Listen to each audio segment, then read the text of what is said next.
الحمد لله نحمده ونستعينه ونستغفره ونؤمن به ونتوكل عليه ونعوذ بالله من شرور أنفسنا ومن سيئات أعمالنا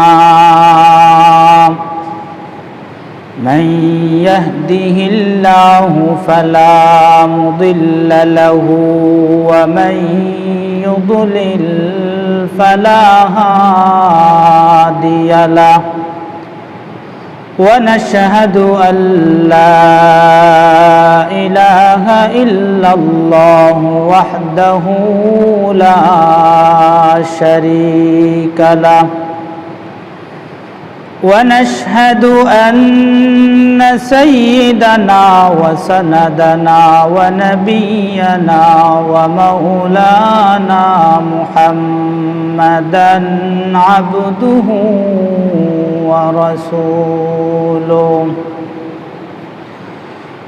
أما بعد فأعوذ بالله من الشيطان الرجيم بسم الله الرحمن الرحيم إن الله يأمر بالعدل والإحسان وإيتاء ذي القربى وينهى عن الفحشاء والمنكر والبغي يعظكم لعلكم تذكرون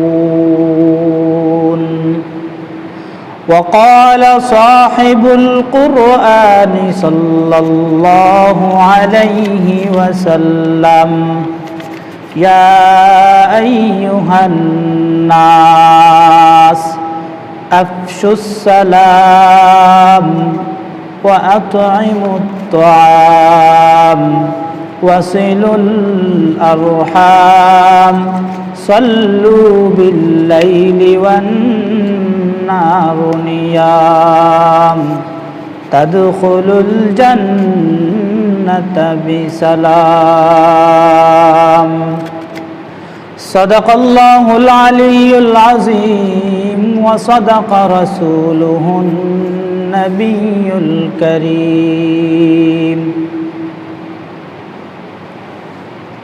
ألا يا ساكن القصر المعلى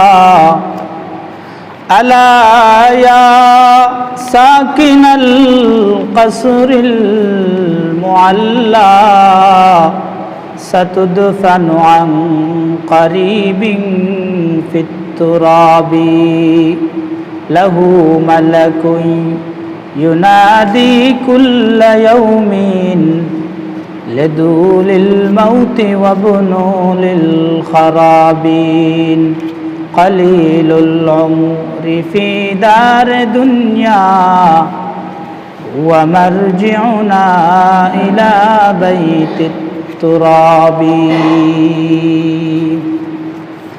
الحمد لله আল্লাহ তাআলার লক্ষ কোটি শুকরিয়া আল্লাহ তাআলা আমাদেরকে আজকের এই পবিত্র জুমাবার দিনে এলাকার অন্যান্য লোকদের তুলনায় সর্বাগ্রে আমাদেরকে মসজিদে আসার সুযোগ করে দিয়েছেন। এটা আল্লাহ তাআলার অনেক বড় নিয়ামত, সেজন্য আল্লাহ তাআলার শুকরিয়া আদায় করি আমরা আলহামদুলিল্লাহ।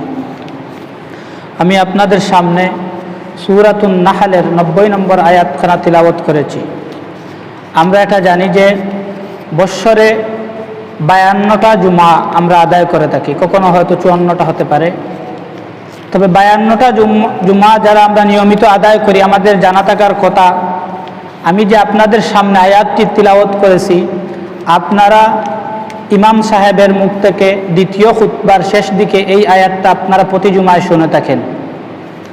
কোরআনে কারিমের মধ্যে প্রায় 6666টি আয়াত আছে। এর মধ্য থেকে শুধুমাত্র ওই একটি আয়াত কেন 52টি জুমা ইমাম সাহেবগণ তিলাওয়াত করে থাকেন, আর কোনো আয়াত কেন তিলাওয়াত করেন না? এই প্রশ্নটা কি আমাদের জেগেছে? না জাগার কথা। এই আয়াত কেন প্রতি জুমার শেষ দিকে ইমাম সাহেব খুতবা বলে থাকেন? অতি গুরুত্বপূর্ণ হওয়ার কারণে আল্লাহ তাআলা কোরআনে কারিমের মধ্যে বিভিন্ন ধরনের আয়াত নাজিল করেছেন, কিন্তু এমন একটি আয়াত যে আয়াতে সরাসরি আল্লাহ তাআলা নিজে ওয়াজ করতেছেন যে ইয়াইযুকুম লাআল্লাকুম তাযাক্কারুন। আল্লাহ তাআলার ওয়াজ, আল্লাহ তাআলার ওয়াজ এটা কত গুরুত্বপূর্ণ হতে পারে। মানুষ যত বড় হয় তার কথাটা তত বড় হয়, তার কথা তত ওজনদার হয়। এই আয়াতের মধ্যে আল্লাহ তাআলা 3টি বিষয়ের আদেশ এবং 3টি বিষয়ের নিষেধ করেছেন।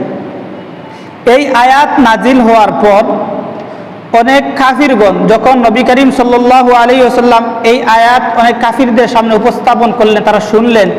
এই আয়াত শোনার পর অনেক কাফিরগণ মুসলমান হয়ে গেলেন। এমনকি যারা নতুন মুসলমান হয়েছিলেন তাদের সামনে যখন এই আয়াতটা তিলাওয়াত করা হলো, তখন তাদের ঈমান পূর্বের যে অবস্থায় ছিল তার থেকে শতগুণ বেড়ে গিয়েছিল এই আয়াতটি যখন নতুন সাহাবায়ে কেরাম শুনেছিলেন।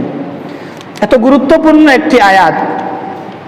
এই আয়াতে আল্লাহ তাআলা নিজে তার বান্দাদেরকে 3টি বিষয়ের আদেশ এবং 3টি বিষয়ের নিষেধ করেছেন। আমরা জুমায় প্রতিদিন এটা শুনে থাকি। সামনে আমাদের জীবনে যে অংশগুলো আছে সেই অংশগুলোর মধ্যে জুমার নামাজ যতদিন আমরা আদায় করব, ইমাম সাহেবগণ শেষ খুতবার দিকে এই আয়াত অবশ্যই তিলাওয়াত করবেন। এত গুরুত্ব, এত মাহাত্ম্য এই আয়াত সম্পর্কে, কিন্তু এই আয়াত সম্পর্কে আমাদের তেমন ধারণা নেই। এই বিষয়টা সামনে রেখেই আমি আপনাদের সামনে এই আয়াতটি আজকে তিলাওয়াত করেছি যে এই আয়াতের মধ্যে কি এমন গুরুত্বপূর্ণ নসিহত আল্লাহ তাআলা করেছেন যে প্রতি জুমা ইমাম সাহেব যে কোরআনের এত আয়াত রেখে শুধু এই আয়াতটি তিলাওয়াত করে থাকেন। এই আয়াতে আল্লাহ তাআলা বান্দাদেরকে 3টি কাজের আদেশ করেছেন। আমরা আলোচনাগুলো শুনবো এবং মনে রাখার চেষ্টা করব, শুধু শুনলে হবে না এবং এগুলো আমলে নিতে হবে। যে প্রথম যে আদেশ আল্লাহ তাআলার, ইন্নাল্লাহা ইয়া'মুরু বিল আদলি ওয়াল ইহসান। প্রথম যে আদেশ ইয়া'মুরু বিল আদল, আল্লাহ তাআলা তোমাদেরকে আদলের 2টা ব্যাখ্যা, এর মধ্যে থেকে একটা ব্যাখ্যা হলো আল ইআতিদাল, অর্থাৎ কোনো কাজের মধ্যে মধ্যম পন্থা অবলম্বন করা। বাড়াবাড়ি নয়, ছাড়াছাড়ি নয়, মধ্যম পন্থা অবলম্বন করাকে আদল বলা হয়, এক ব্যাখ্যা। দ্বিতীয় ব্যাখ্যায়, আদলের ব্যাখ্যায় বলা হয় যে আদল অর্থ হলো ন্যায় বিচার। প্রথম ব্যাখ্যাতে কোনো কাজের মধ্যে আপনার সামনে, আপনার জীবনে, আপনার কাছে যতটা অপশন সামনে জীবনে আসবে, প্রতিটি ক্ষেত্রে আপনি দেখতে হবে যে আপনি যে কাজটা করতেছেন এই কাজটা হয়তো বাড়াবাড়ি হয়ে যাবে, নয়তো ছাড়াছাড়ি হয়ে যাবে। এর মধ্যম যে পন্থাটা আছে, এই মধ্যম পন্থাটা অবলম্বন আপনাকে করতে হবে। এটা হলো ইআতিদাল, জীবনের সর্বক্ষেত্রে মধ্যম পন্থা অবলম্বন করা। রাসূল সাল্লাল্লাহু আলাইহি ওয়াসাল্লাম বলেছেন খায়রুল উমুরি আওসাতুহা, যে মধ্যম পন্থা যেটা এটা সর্বোত্তম। দ্বিতীয় যে ব্যাখ্যা আদল সম্পর্কে বলা হয়েছে যে আদল অর্থ হলো ন্যায় বিচার। এই ন্যায় বিচারটা বিভিন্ন ক্ষেত্রে বিভিন্ন ধরনের হতে পারে। আপনি পরিবারের কর্তা, আপনার জন্য আপনার পরিবারের যে বিষয়গুলো আপনার সামনে আসবে এই বিষয়গুলো সামনে রেখে আপনাকে ন্যায় বিচার করতে হবে।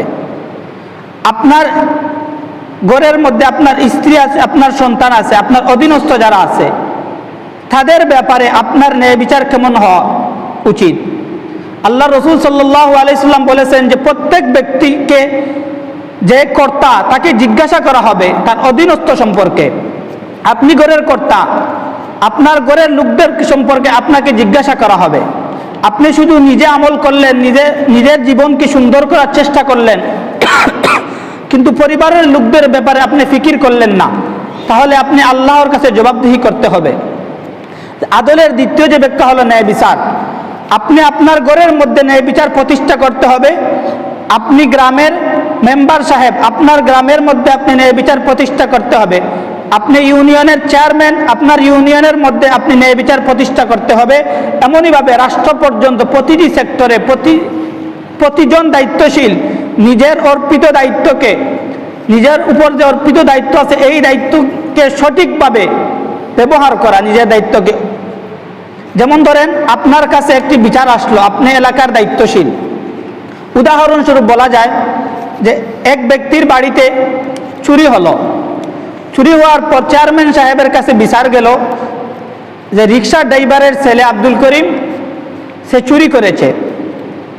ওই বিচারটা যাওয়ার পর আর ওই যে চুরি করেছে ওই একজনের তো বিচার গেছে, কিন্তু তার সাথে ছিল দুইজন, ওই দুইজনের পরিচয় পাওয়া যায়নি। যখন চেয়ারম্যান সাহেবের কাছে বিচারটা গেল, তখন চেয়ারম্যান সাহেব যখন শুনলেন রিক্সা ড্রাইভার আব্দুল করিম সাহেবের ছেলে চুরি করেছে, সঙ্গে সঙ্গে ওনার বিচার হলো, যাও ওর হাত পা ভেঙে দাও, কেন এমন চুরি করলো, এমন অপরাধ করলো। কিন্তু ওই চেয়ারম্যান সাহেবের ফরমান শুনে চেয়ারম্যানের অধীনস্থ যে চামচাগুলো আছে, ওই চামচাগুলা গিয়ে ওই গরিব রিক্সার ড্রাইভার আব্দুল করিমের ছেলের হাত পা ভেঙে দিল। কিন্তু যখন পরক্ষণে জানা গেল ওই যে চুরি হয়েছে, ওই চুরির সাথে জড়িত অপরদের দুইজন, এর একজন হলেন চেয়ারম্যান সাহেবের ভাতিজা আর একজন হলেন চেয়ারম্যান সাহেবের বাগিনা। সঙ্গে সঙ্গে যখন চেয়ারম্যান সাহেবের কাছে ওই বিচারটাও গেল, সঙ্গে সঙ্গে চেয়ারম্যান সাহেব লাফ দিয়ে দাঁড়িয়ে গেলেন, বললেন কি বলো, আমার বাগিনা কি চুরি করতে পারেনি? যারা অভিযোগ নিয়ে এসেছে তাদেরকে গালিগালাজ করে বিদায় করে দিলেন। এখন আপনারা বলুন, চুরি করেছে কয়জনে? 3 জনে। বিচার কয় রকম হলো? বিচারটা হয়েছে 2 রকম। কেন? আল্লাহ যে বলছেন ন্যায় বিচার করো, এখানে ন্যায় বিচার হলো একজনের ব্যাপারে ঠ্যাং ভেঙে দাও, পা ভেঙে দাও, আর নিজের বেলায় যখন আসলো তখন যাও যাও আমার ভাতিজা এমন করতে পারে না, আমার বাগিনা এমন করতে পারে না বলে তাকে সরিয়ে দেওয়া হলো। এটা হলো সমাজের একটা চিত্র মাত্র। বর্তমান সমাজে এরকম হয়ে থাকে, নিজের অধীনস্থ নিজের দলের লোক হলে বিচার হয় একরকম, আর অন্য দলের লোক হলে হয় বিচার হয় একরকম। এটাই চলছে বর্তমান পৃথিবীতে। আপনি ঘরের কর্তা, আপনার বড় সন্তান বলেন ছোট সন্তান বলেন, এই সন্তানের মধ্য থেকে যখন কোনো বিচার আপনার সামনে যাবে বা পরিবারের কোনো বিচার যখন আপনার সামনে যাবে, আপনি ঘরের মুরব্বী, তখন আপনার উচিত যে উভয় পক্ষের বক্তব্য শোনা। আমাদের সমাজের নীতি হল এক পক্ষের বক্তব্য শুনে সঙ্গে সঙ্গে আমরা গরম হয়ে যাই এবং বিচারের রায় দিয়ে দিই। এটা কিন্তু সঠিক নয়। উভয় পক্ষের বক্তব্য আপনি শুনবেন। আল্লাহ তাআলার ঘোষণা, আন তাহকুমু বিল আদল, তোমরা বিচার যখন পরিচালনা করো তখন ন্যায় বিচার পরিচালনা করো। উভয় পক্ষ উভয় ছেলের বক্তব্য আপনি শুনবেন, শোনার পর আপনার দৃষ্টিতে যেটা সঠিক মনে হবে সেই সঠিক বিচারটা আপনি করবেন। এটা হলো ন্যায় বিচার। কিন্তু এক ছেলেকে আপনি মহব্বত করেন, তার বক্তব্য শুনে অপর ছেলেকে আপনার মহব্বতের মধ্যে হয়তো তারতম্য থাকতে পারে, অন্য ছেলের ব্যাপারে আপনার রায় অন্যরকম হয়ে গেল, এটা কিন্তু ন্যায় বিচার হলো না। দ্বিতীয় যে কথা হলো যে আল্লাহ বলছেন তোমরা ন্যায় বিচার করো, কোনো কিছুতে বাড়াবাড়ি এবং ছাড়াছাড়ি করবে না। আপনার এক সন্তানকে আপনি ভালোবাসেন, ওই সন্তানকে আপনি আপনার সম্পত্তি থেকে বেশি অংশ দিয়ে দিলেন, আর যেই সন্তানের সাথে আপনার কিছু মনোমালিন্য আছে ওই সন্তানকে কম দিয়ে দিলেন। এটা পিতা হিসাবে আপনি সন্তানের হক নষ্ট করলেন। আল্লাহ তাআলা বলেছেন ন্যায় বিচার করো। প্রতিটা ক্ষেত্রে সন্তানের হক দেওয়ার ক্ষেত্রে আপনাকে ন্যায় বিচার প্রতিষ্ঠা করতে হবে। এটা হলো একটা। 2 নম্বর, আল্লাহ তাআলা বলেন ওয়াল ইহসান, আদল পেলাম। আদলের 2টা ব্যাখ্যা পেলাম। একটা হলো কোনো কাজে বাড়াবাড়ি করব না, ছাড়াছাড়ি করব না, মধ্যম পন্থা অবলম্বন করব, এটাকে বলে আল ইতিদাল। 2 নম্বর আদলের ব্যাখ্যা হলো যে ন্যায় বিচার প্রতিষ্ঠা করা। জীবনের সর্বক্ষেত্রে, পরিবার থেকে নিয়ে রাষ্ট্র পর্যন্ত, আপনি এলাকার মুরব্বী, আপনাকে ন্যায় বিচার প্রতিষ্ঠা করতে হবে। আপনাকে মানুষ সম্মান দিয়ে বিচারে নিয়ে গেল, কিন্তু আপনি যদি উভয় পক্ষের লোকের মধ্যে থেকে যে আপনার কাছে প্রিয়, আপনার সাথে যার সম্পর্ক ভালো, ওই লোকটা যদি দোষীও হয় তাহলে আপনি চাইলেন যে ওকে বাঁচানোর চেষ্টা করলেন, এটা মনে রাখবেন আপনি তাকে বাঁচালেন না, বরং আপনি নিজেকে জাহান্নামের উপযুক্ত করে রাখলেন। তার পক্ষ নিলেন, অবৈধ কাজে যে করেছিল তার পক্ষ নিলেন, আপনি ন্যায় বিচার করলেন না। নিজের লোক বলে আপনি মুরব্বী, হয়তো আপনার মুখজুর আছে, যেই কারণে আপনি মুখজুর দ্বারা যে মাজলুম যে ব্যক্তি তার ন্যায় বিচারটা আপনি দিলেন না, বরং আপনার পক্ষের লোক জুলুম করা সত্ত্বেও আপনি তার পক্ষ নিলেন। মনে রাখবেন সে তো জুলুম করেছে, তার শাস্তি সে দুনিয়াতেও পাবে। দুনিয়াতে জুলুমের শাস্তি দুনিয়াতেও পাওয়া যায়, আখেরাতেও পাওয়া যায়। সে তার শাস্তি দুনিয়াতেও পাবে, আখেরাতেও পাবে। আপনি মুরব্বী এই বিচারের মধ্যে সংযুক্ত থাকার কারণে, তার অবৈধ লোকের পক্ষে নেওয়ার কারণে মনে রাখবেন আপনার জন্য জাহান্নামের জায়গা আপনি নিজে উপযুক্ত করে চলে গেলেন। এটা হলো আদলের 2টা ব্যাখ্যা। একটা হলো বাড়াবাড়ি করা না করা, ছাড়াছাড়ি না করা প্রতিটা ক্ষেত্রে। 2 নম্বর হলো ন্যায় বিচার করা, আল্লাহ তাআলার আদেশ ইতিদাল, আদল। 2 নম্বর যে আদেশ আল্লাহ তাআলার ওয়াল ইহসান, অর্থাৎ হে আমার বান্দাগণ, তোমাদেরকে আমি তিনটি কাজের আদেশ করতেছি। এর প্রথম আদেশ হলো আদল, দ্বিতীয় আদেশ হলো ওয়াল ইহসান। ইহসানের ব্যাখ্যা মুফাসসিরিন কেরাম বলেন প্রতিটি ক্ষেত্রে সুন্দরভাবে করা। জীবনের যত ক্ষেত্র আছে প্রতিটি ক্ষেত্রকে সুন্দরভাবে পরিচালনা করা, এটা হলো ইহসানের ব্যাখ্যা। যেমন আপনি নামাজের মধ্যে দাঁড়ালেন, নামাজের মধ্যে দাঁড়ানো থেকে শেষ করা পর্যন্ত নামাজকে সুন্দরভাবে আদায় করা, এটা হলো নামাজের প্রতি আপনার ইহসান। আপনি নামাজের মধ্যে দাঁড়িয়ে আপনার কতটুকু পর্যন্ত হাত উঠাতে হবে, রুকুতে গিয়ে কতক্ষণ পর্যন্ত অবস্থান করতে হবে, সিজদা কিভাবে করতে হবে, এই প্রতিটা মাসআলা জেনে সঠিকভাবে আমল করতে হবে। নামাজের মাসআলা মাসাইলগুলো আমাদের দেশের প্রায় 99% লোক নামাজি, বেনামাজিদের কথা নাই বললাম, নামাজি যারা 99% লোক যারা আছে এরা নামাজের সঠিক নিয়মই জানে না। শুধু নামাজে আসে এবং নামাজ পড়ে, কিন্তু হাত কিভাবে তুলতে হবে, হাত কোথায় ছাড়তে হবে, কোথায় বাঁধতে হবে, সুবহান রাব্বিল আযীম কতবার পড়তে হবে, কিভাবে পড়তে হবে, এইগুলো আমাদের সমাজে 99% মানুষ জানে না এবং জানার চেষ্টাও করে না। যতটুকু তলাবুল ইলমি ফারিজাতুন আলা কুল্লি মুসলিম, অতটুকু জ্ঞান অর্জন করা ফরজ যতটুকু জানা জরুরি। নামাজের মাসআলা মাসাইল আপনার জন্য জানা জরুরি এবং ফরজ। আপনি যদি মাসআলা না জেনে আপনি যদি সারা জীবন অজু গোসল করতে থাকেন এবং নামাজ পড়তে থাকেন, আপনি অজু গোসল করবেন, আপনি পাকও হবেন না, আপনার নামাজও হবে না। এই আমাদের সমাজের বর্তমান যে ব্যবস্থা, আপনি 99 জন লোককে জিজ্ঞাসা করবেন অজুর ফরজ গোসলগুলো কিভাবে করতে হয়, সে জানে না। শুধু গিয়ে আপনি নদীর মধ্যে ঝাঁপ দিলেই যে ফরজ গোসল আদায় হয়ে যাবে এমন নয়। অজু করার নিয়ম যদি আপনি জানেন, ফরজ অজু কয়টা, এগুলো অনেক মানুষ জানে না। এইগুলা জানা আপনার জন্য ফরজ, এগুলো অবশ্যই আপনাকে জানতে হবে। এগুলো জেনে প্রতিটা ক্ষেত্রে, জীবনের প্রতিটা ক্ষেত্রকে সুন্দরভাবে পরিচালনা করার ব্যাখ্যাকে মুফাসসিরিন কেরাম বলেছেন, এটা হলো ইহসান। ইন্নাল্লাহা ইয়া'মুরু বিল আদলি ওয়াল ইহসান, আল্লাহ তাআলার আদেশ তোমাদের জন্য হলো তোমরা ন্যায় বিচার প্রতিষ্ঠা করবে, প্রতিটা ক্ষেত্রে বাড়াবাড়ি করবে না, ছাড়াছাড়ি করবে না। দ্বিতীয় যে আদেশ হলো ওয়াল ইহসান, তোমরা প্রতিটা ক্ষেত্রকে সুন্দরভাবে পরিচালনা করো, এটা হলো ইহসান। প্রতিটা ক্ষেত্রে জীবনের, আপনি নামাজের মধ্যে আসলেন, আসার পথে রাস্তায় আসার আদব আছে। রাস্তায় কোন দিকে হাঁটবেন, যাবার সময় কোন দিকে হাঁটবেন, মসজিদে প্রবেশের সময় কিভাবে পা ঢুকাবেন, কিভাবে বের করবেন, এই সবগুলো জেনে, এগুলো হলো ইহসান। প্রতিটা ক্ষেত্রে সুন্দরভাবে চলার নাম হলো ইহসান। 3 নম্বর যে পয়েন্টটা, এটাতে আমি আলোচনা করতে চাইছিলাম, এটা হলো ইয়া'মুরু বিল আদলি ওয়াল ইহসান ওয়া ইতাইজিল কুরবা। এইটা হলো আলোচনার আজকের মূল বিষয়। আল্লাহ তাআলা বলছেন যে ওয়া ইতাইজিল কুরবা, তোমরা তোমাদের আত্মীয় স্বজনকে তাদের হক দিয়ে দাও। আল্লাহ রাসূল সাল্লাল্লাহু আলাইহি সাল্লাম বলছেন যে প্রতিটা লোক, আপনার অধীনস্থ যত লোক আছে তাদেরকে তাদের হক দিয়ে দিতে হবে। আমাদের সমাজ, বর্তমান সমাজ ব্যবস্থা এমন, আপনি দেখবেন যে প্রথমে এই কথাটা আপনারা সবাই বুঝুন যে আমাদের যতটা সম্পর্ক হতে পারে মানুষের সাথে, কোনো সম্পর্ক আছে রক্তের সম্পর্ক, আর কোনো সম্পর্ক আছে আইনের সম্পর্ক। বুঝতেছেন আমার কথা আপনারা? রক্তের সম্পর্ক আর একটা হলো আইনের সম্পর্ক। সম্পর্ক পূর্বে ছিল না, এখন হয়েছে, এটা হলো আইনের সম্পর্ক। আর একটা হলো রক্তের সম্পর্ক, বাবার সাথে ছেলের সম্পর্ক, এটা হলো রক্তের সম্পর্ক। আপনার সাথে আপনার ফুফুর সম্পর্ক, আপনার বোনের সম্পর্ক, এটা হলো রক্তের সম্পর্ক। দ্বিতীয়, আপনার সাথে আপনার খালার যে সম্পর্ক, এটা কিন্তু রক্তের সম্পর্ক নয়, এটা হলো আইনের সম্পর্ক। আপনার মার বিয়ে হয়েছে পিতার সাথে, এজন্য এটা একটা সম্পর্ক হয়েছে, এটা হলো আইনের সম্পর্ক। এমন অনেক সম্পর্ক আছে আমাদেরকে, যে এটা আমাদের পূর্বে সম্পর্ক ছিল না, বরং পরে এই সম্পর্কটা যোগ হয়েছে, এটাকে বলা হয় আইনের সম্পর্ক।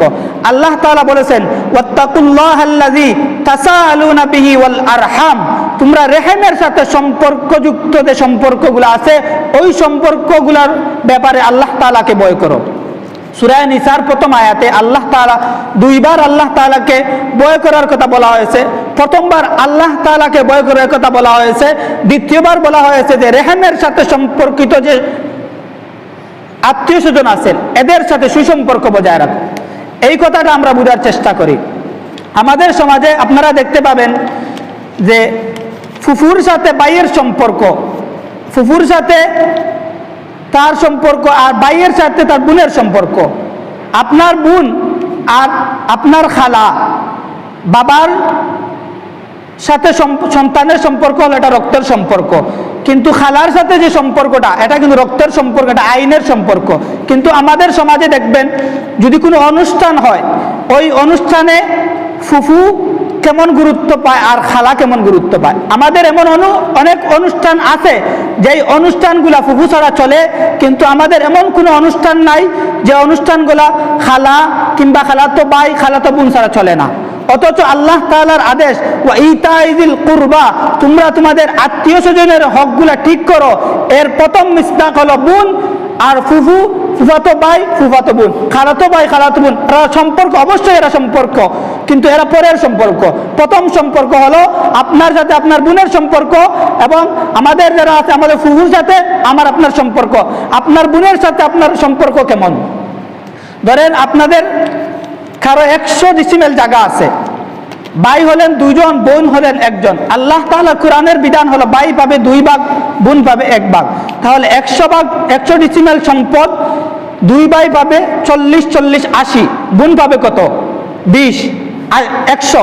কিন্তু আমাদের সমাজে দেখবেন ওই 20% যে বোনের যে সম্পদ, কয়েকজন লোক মুখের মধ্যে হাত দিয়ে বলতে পারবেন যে আমার বোনের হক আমি তাকে দিয়ে দিয়েছি? সমাজে খুবই কম লোক। এমনকি আপনাকে আল্লাহ তাআলা অতিরিক্ত বোন পাবে 1 ভাগ, আপনি পাবে 2 ভাগ, আপনাকে 2 ভাগ দিয়েছেন, এরপরও বোনের অংশ আপনি যদি দখল করে নেন, আপনার ফুফাতো ভাই ফুফাতো বোনের যে সম্পর্ক, যে সম্পদ যেগুলা, এগুলা যদি আপনি দখল করে নেন, একটি কথা মনে রাখবেন, সারা জীবন আপনি যত আমল করতে পারেন, আপনার জীবনে আপনি কোনো গুনাহই করেন না, কিন্তু সামান্য একটু গুনাহ করেছেন যে আপনার বোনের যে সম্পদগুলো আছে ওইগুলা বোনের অনুমতি ছাড়া আপনি কলা কৌশল অবলম্বন করে বোনের সম্পদ আপনি দখল করে নিয়েছেন। আপনি যত বড় নামাজি হতে পারেন, যত বড় রোজাদার হতে পারেন, এলাকার যত বড় গণ্যমান্য ব্যক্তি হতে পারেন, মনে রাখবেন আপনি কখনো যদি বোন তার হক না মাফ করে তাহলে আপনি জান্নাতে যেতে পারবেন না। এটা হলো বোনের হক। আমাদের সমাজে সবচেয়ে অবহেলিত যে সম্পর্ক, এই সম্পর্কটা হলো ফুফুর সাথে সম্পর্ক। ফুফুদের খবর আমরা নেই না, এবং বাইরে যারা আছি এরা বোনেদের খবর তেমন নেই না। আছে অনেক মানুষ আছে তারা সুসম্পর্ক করে রাখে, কিন্তু আপনি জরিপ চালিয়ে দেখবেন 100 জনের মধ্যে আমি আপনি কয়জন আছি যে বোনের সাথে সুসম্পর্ক এবং ফুফুর সাথে সুসম্পর্ক রাখি? অথচ আল্লাহর রাসূল সাল্লাল্লাহু আলাইহি ওয়াসাল্লাম বলেছেন, মান কাতা মিরাসা ওয়ারিসিন ফিদ দুনিয়া কাতা আল্লাহু মিরাসাহু ইয়াউমাল কিয়ামাতি মিনাল জান্নাহ। যে ব্যক্তি তার আত্মীয় স্বজনের হক দুনিয়াতে কর্তন করবে, আল্লাহ তাআলা জান্নাতের মধ্যে তার হক কর্তন করবেন। এটা হলো আত্মীয় স্বজন। অত্যন্ত মারাত্মক একটা দুঃসংবাদ যে যারা দুনিয়াতে ভাই বোনের সম্পর্ক এবং বোনের যে সম্পর্ক, যে বাবার ওয়ারিসাতান সূত্রে বোনের যে সম্পর্কটা, বোনের যে সম্পদ পাবে, এই সম্পদ যদি আপনি না দেন, এমনকি যদি দেন কিন্তু কলা কৌশল অবলম্বন করে বোনকে আপনি খারাপ জমিটা দিয়ে দিলেন এবং ভালো যে জমিটা আছে ওইটা আপনি নিয়ে নিলেন, মনে রাখবেন আল্লাহর আদালতে আপনাকে দাঁড়াতে হবে এবং বোন আপনাকে অভিযোগ করবে। এমন অনেক বোন আছে যে ভাইয়েরা তাদের খবর নেয় না। যখন এলাকার কোনো মানুষ বা কেউ বোনকে বলে যে তোমার ভাই তোমার কোনো খবর নেয় না, যদি আপনি খবর না নিয়ে থাকেন আর ওই বোনের দিল থেকে আহ শব্দটা বের হয়, মনে রাখবেন আপনার জীবনের সমস্ত আমল বরবাদ হয়ে যাবে ওই বোনের এক আহের কারণে। কিন্তু যে সমস্ত লোক তাদের বোনদেরকে খবর রাখে, আল্লাহ রাসূল সাল্লাল্লাহু আলাইহি ওয়াসাল্লাম বলেছেন, তুমি যদি তোমার সম্পদ এবং তোমার হায়াত দুইটা, তোমার সম্পদ এবং তোমার হায়াত যদি বৃদ্ধি করতে চাও, তাহলে তোমার যে সিলায়ে রহিম মানে আত্মীয়তার সুসম্পর্ক বজায় রাখো, তাহলে দুইটা পুরস্কার পাবে। একটা হলো তোমার মাল বাড়বে, একটা হলো তোমার হায়াত বাড়বে। যেই মানুষগুলা এই দুইটা বিষয়কে খেয়াল রাখবে, আপনারা দেখবেন যে এই দুইটা বিষয়ে যে সকল লোক যত্নবান, এরা হায়াতের মধ্যেও এদের হায়াত বৃদ্ধি হয়। এরা দেখবেন হয়তো 80 বছর 100 বছর পর্যন্ত এরা হায়াত পেয়ে থাকে এবং এদের সম্পদও বেশি হয়ে থাকে। আর যারা এই বোনের সম্পর্ক, ফুফুদের সম্পর্ক যারা পরিপূর্ণভাবে আদায় করে না, সম্পত্তিগুলো দখল করে নেয়, এদের মধ্যে দেখবেন এরা কম বয়সে মারা যায় এবং এদের জীবনে অভাব অনটন কখনো শেষ হয় না। মনে রাখবেন ভাই বোনের যে সম্পর্ক, আজ থেকে আপনারা এখানে যারা আছেন, যারা বোনের হকগুলো আদায় করে দিয়েছেন আলহামদুলিল্লাহ, কিন্তু কিন্তু যারা বোনের হকগুলো আদায় করেননি এবং কলাকৌশল অবলম্বন করে বোনের হক আপনি দখল করে নিয়েছেন, মনে রাখবেন আপনি আপনার জন্য জাহান্নামের একটি জায়গা উপযুক্ত করে রেখে গেলেন। এই সম্পদ কার জন্য রেখে যাচ্ছেন? আমাদের এলাকার মানুষের শুধু সম্পদ ধরা করতে যায়, কার জন্য? সন্তানের জন্য। আপনি আপনার বোনের সম্পদ যেটা এটা দখল করে রেখে গেলেন কার জন্য? আপনার সন্তানের জন্য। আপনি তো মারা গেলেন, ভোগ করবে আপনার সন্তানে, কিন্তু শাস্তি পাবেন আপনি। এজন্য হারাম পন্থায় অর্জিত সম্পদ নিজে খাবেন না, নিজের সন্তানকে খাওয়াবেন না। নিজেও উপাস থাকবেন, সন্তানদেরকে উপাস রাখবেন, কিন্তু সন্তানের পেটে আপনি হারাম ঢুকাবেন না। এই সন্তান কাল কিয়ামতের ময়দানে আল্লাহর দরবারে অভিযোগ করবে, হে আল্লাহ, আমার পিতা আমাদেরকে হারাম খাইয়েছে, আমাদের জন্য হারাম সম্পদ রেখে গেছে, আমাদেরকে জাহান্নামে দিবে, এটা ঠিক আল্লাহ, কিন্তু যারা আমাদেরকে জাহান্নামে পথে যাওয়ার মাধ্যম হয়েছিল ওই পিতা মাতাদেরকে নিয়ে আসুন, তাদেরকে সামনে রেখে তাদেরকে সাথে নিয়ে আমরা জাহান্নামে যাব। আপনি নামাজি হয়ে গেলেন, আপনি নিয়মিত নামাজ পড়েন, কিন্তু আপনি অবৈধ সম্পদ, একজন লোকের সামান্যতম যার্রা পরিমাণ অবৈধ সম্পদ যদি আপনি দখল করে থাকেন, তাহলে মনে রাখবেন আপনি জাহান্নামে যাওয়ার জন্য এটাই যথেষ্ট। দ্বিতীয় যে কথা বলছিলাম, আমাদের আত্মীয়তার সম্পর্ক, এই আত্মীয়তার সম্পর্কটা আমরা বজায় রাখবো। এর লাভ কি হবে? আল্লাহ রাসূল সাল্লাল্লাহু আলাইহি সাল্লাম বলেছেন যে আত্মীয়তার সম্পর্ক বজায় রাখবে, তার সম্পদ বৃদ্ধি পাবে এবং তার হায়াত বৃদ্ধি পাবে। আল্লাহ রাসূল সাল্লাল্লাহু আলাইহি ওয়াসাল্লামের হাদিস, আল্লাহ রাসূল সাল্লাল্লাহু আলাইহি সাল্লাম জান্নাতে যাবে কতদূর লোক, 4 দল লোকের কথা আল্লাহ রাসূল সাল্লাল্লাহু আলাইহি বিশেষভাবে উল্লেখ করেছেন।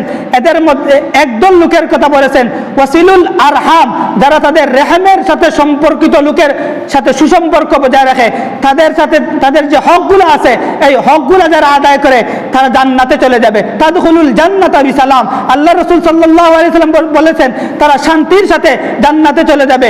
আপনি যদি আজকে থেকে আপনি দেখুন আপনার দ্বারা কোন কোন লোকের হক নষ্ট হয়েছে, কথার দ্বারা হোক, হক শুধু কথার দ্বারা হোক, কাজের দ্বারা হোক, যে কোনো উপায়ে হোক, ছোট্ট থেকে ছোট্ট, বড় থেকে বড়, যে কোনো ধরনের মানুষের হক যদি আপনি নষ্ট করে থাকেন, তার কাছ থেকে যদি আপনি মাফ না নিয়ে মারা যান, তাহলে মনে রাখবেন আপনি জান্নাতে যেতে পারবেন না যতক্ষণ পর্যন্ত ওই লোক আপনাকে মাফ না করেছে। এজন্য সব থেকে বড় যে আমাদের অস্ত্র যেটা হলো, এটা হলো মুখ। মুখ দ্বারা আমরা মানুষদেরকে বেশি কষ্ট দিয়ে ফেলি, মানুষের হক নষ্ট করে ফেলি। যদি মুখ দ্বারা, কথার দ্বারা, কাজের দ্বারা, আমাদের অনেক সময় দেখা যায় মৃত্যুর পর জানাজার সামনে রেখে যে আমার আব্বার সাথে যদি কারোর কথার দ্বারা, কাজের দ্বারা যদি আপনার কষ্ট পেয়ে থাকুন, মাফ করে দিন বলা হয়। এটা বলা উচিত, অনেকে মাফ করে দেয়, কিন্তু আপনি দুনিয়াতে থাকার সময় আপনি কেন ওদের, আপনার সন্তানরা বলে গেছে, এটা হলো ভিন্ন কথা। আপনি দুনিয়া থেকে চলে যাওয়ার আগে কেন আপনি বান্দার হক, অনেক মানুষের সাথে আপনার বান্দার হক ছিল, কথার দ্বারা কষ্ট দিয়েছেন, কাজের দ্বারা কষ্ট দিয়েছেন, তাদের কোনো সম্পদ আপনি দখল করেছেন, ছোট্ট থেকে ছোট্ট, এমনকি একটি 5 টাকার কলমও যদি আপনি বিনা অনুমতিতে নিয়ে লুকিয়ে ফেলেন, এটা তার সম্পদ আত্মসাৎ করেছেন। এটার মাপ যদি আপনি দুনিয়া থেকে না নিয়ে যান, তাহলে মনে রাখবেন আপনি এই একটা ছোট্ট একটা টাকার কারণে হলেও আপনাকে জান্নাত আপনার জন্য হারাম হয়ে যেতে পারে। যদি ওই মানুষটা আপনাকে মাফ না করে, জাহান্নামের আগুনে অবশ্যই আপনাকে জ্বলতে হবে। এজন্য আজকের আমাদের বয়ানের এটাই মূল মেসেজ হোক যে বান্দার হকগুলা অবশ্যই আমরা আদায় করব, আমাদের ফুফুদের সাথে আমাদের সুসম্পর্ক বজায় রাখবো। এমনকি রক্তের সম্পর্ক যারা আছে, রক্তের সম্পর্ক আপনারা সবাই জানেন, যাদের সাথে আমাদের রক্তের সম্পর্ক আছে এই লোকগুলোর সাথে আমরা সুসম্পর্ক বজায় রাখবো। আল্লাহ তাআলা যে আদেশ 3টা, ইয়ামুরু বিল আদল, প্রতিটা ক্ষেত্রে ন্যায় বিচার করা। আপনি এলাকার মুরব্বী, আপনি ঘরের মুরব্বী, সমাজের মুরব্বী, আপনি গোটা রাষ্ট্রের মুরব্বী, প্রতিটা ক্ষেত্রে আপনাকে ন্যায় বিচার প্রতিষ্ঠা করতে হবে। 2 নম্বর ওয়াল ইহসান, প্রতিটা ক্ষেত্রে আপনাকে সুন্দরভাবে আদায় করতে হবে। শুধু মসজিদের মধ্যে এসেই দাঁড়িয়েই ঠোপাঠোপ নামাজ পড়ে গেলেন, এটার নাম নামাজ নয়। নামাজের হক আদায় করে, পরিপূর্ণ হক আদায় করে যদি কোনো মানুষ 2 রাকাত নামাজ আল্লাহর জন্য পড়তে পারে, হয়তো তার 2 রাকাত নামাজ তার জান্নাতে যাওয়ার তাতেও হতে পারে। কিন্তু আপনি নামাজে আসার পর প্রথম কথা হলো নামাজের মাসাইলগুলো অবশ্যই জানবেন, শিখবেন এবং তারপরে এগুলোর উপর আমল করার চেষ্টা করবেন। এটা হলো 2 নম্বর। 1 নম্বর হলো ন্যায় বিচার, 2 নম্বর হলো প্রতিটা ক্ষেত্রে ইহসান, 3 নম্বর হলো আত্মীয় স্বজনকে তাদের হক পরিপূর্ণভাবে আদায় করা। এই 3টি আদেশ সম্পর্কে আজকে আলোচনা করা হলো। ইনশাআল্লাহ অন্য কোনো দিন সুযোগ হলে আল্লাহ তাআলার 3টা নিষেধ সম্পর্কে আলোচনা করা হবে। আল্লাহ তাআলা যে কথাগুলো শুনলাম এবং বুঝলাম, আমাকে এবং আপনাদেরকে এই কথাগুলোর উপর আমল করার তৌফিক দান করুন। ওয়া আখিরু দাওয়ানা আনিল হামদুলিল্লাহি রাব্বিল আলামিন।